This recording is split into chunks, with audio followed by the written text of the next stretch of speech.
بسم اللہ الرحمن الرحیم۔ حقیقی زندگی کون سی ہے؟ ہماری زندگی کا وہ وقت جو یاد الہی میں گزرتا ہے وہی دراصل زندگی ہے، اور باقی ساری کی ساری شرمندگی۔ ایک بڑے میاں سے کسی نے پوچھا کہ تمہاری عمر کتنی ہے؟ کہنے لگے 15 سال۔ اس نے کہا کیوں؟ جوان بننے کا زیادہ شوق ہے کہ 15 سال کہہ رہے ہو؟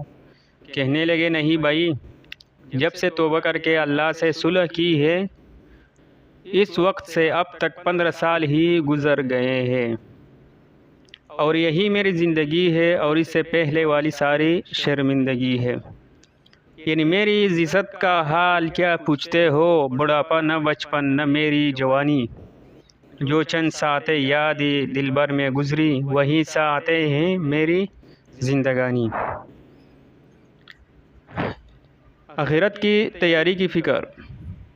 ایک بزرگ گزرے ہیں، حضرت اویس قرنی رحمۃ اللہ علیہ، یہ قرن قبیلہ سے تعلق رکھتے تھے۔ انہوں نے نبی علیہ السلام کا زمانہ بھی پایا ہے، والدہ کی خدمت کرتے تھے۔ ان سے اجازت لے کر نبی علیہ السلام کے دیدار کے لیے حاضر ہوئے، مگر اس وقت اللہ کے محبوب صلی اللہ علیہ وسلم سفر پہ تشریف لے جا چکے تھے۔ والدہ اکیلی تھی، بیمار تھی، اس لیے ویسے ہی واپس آ گئے۔ جب نبی کریم صلی اللہ علیہ وسلم تشریف لائے اور آپ کو پتہ چلا تو آپ صلی اللہ علیہ وسلم نے اپنا جبہ حضرت عمر رضی اللہ تعالی عنہ کو دیا اور کچھ نشانیاں بتا کر فرمایا کہ تم ان کو فلاں فلاں جگہ تلاش کرنا، اور ان کو میری طرف سے یہ جبہ ہدیے میں پیش کرنا، اور ان سے کہنا کہ وہ میری امت کے لیے مغفرت کی دعا کریں۔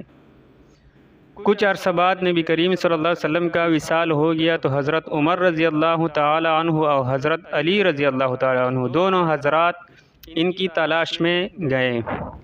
ایک جگہ ان کو پا لیا، ان کو جبہ بھی دیا اور بتایا کہ نبی علیہ الصلوۃ والسلام کا فرمان بھی ان کو سنایا۔ تھوڑی سی گفتگو کے بعد اویس قرنی رحمۃ اللہ علیہ نے کہا کہ آپ نے بھی آخرت کی تیاری کرنی ہوگی، اور میں نے بھی آخرت کی تیاری کرنی ہے۔ اچھا، پھر روز محشر ملیں گے، یہ کہہ کر ان کو رخصت کر دیا۔ نمبر 2، ہمارے ایک بزرگ گزرے ہیں، حضرت مولانا حسین علی و بچھراں والے۔ ان کے بارے میں بھی ایسا ہی منقول ہے کہ جب کوئی ان سے ملنے آتا تو تھوڑی دیر اس سے ضروری گفتگو کرتے اور پھر کہتے بھائی آپ نے بھی آخرت کی تیاری کرنی ہے اور میں نے بھی تیاری کرنی ہے، اچھا پھر ملیں گے۔ یہ کیسے لوگ تھے جن کو ہر وقت اپنی آخرت کی تیاری کی فکر دامن گیر رہتی تھی؟ اگر تھوڑا اس بات کو سوچو تو شاید ہمیں یہ معلوم ہوتا ہے کہ آج کل اگر حالات دیکھو تو مسلمان کس طرف جا رہے ہیں۔ آخرت کی فکر تو بالکل کسی کے پاس ہے نہیں۔